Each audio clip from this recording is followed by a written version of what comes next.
from Brazil, ladies and gentlemen. At the 17th BRICS Summit, Prime Minister Narendra Modi has said, and I quote, "Two-thirds of humanity has not been adequately represented in the global institutions formed in the 20th century. Countries that have a major contribution to today's global economy have not been given a place at the decision-making table. This is not just a question of representation, but also a question of credibility and effectiveness."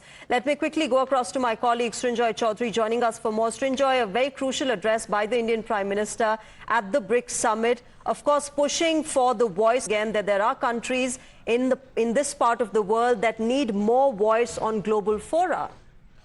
And very correct too.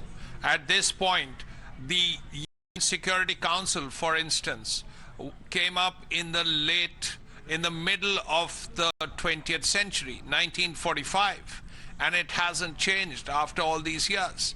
So countries like Brazil, like India, who aspire to be permanent members of the UN Security Council, should get that position.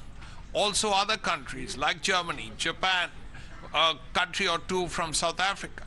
The point also is being made that there is one country among the P5 countries that has not endorsed India as a permanent member.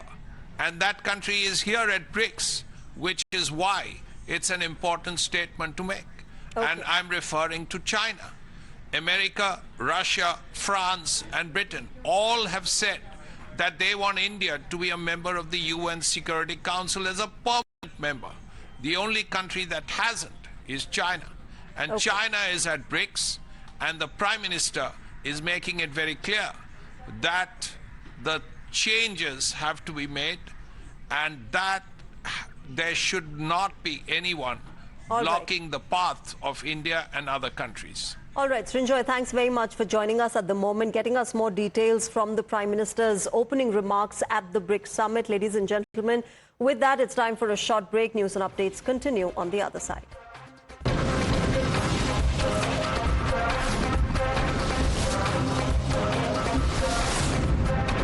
The News Hour special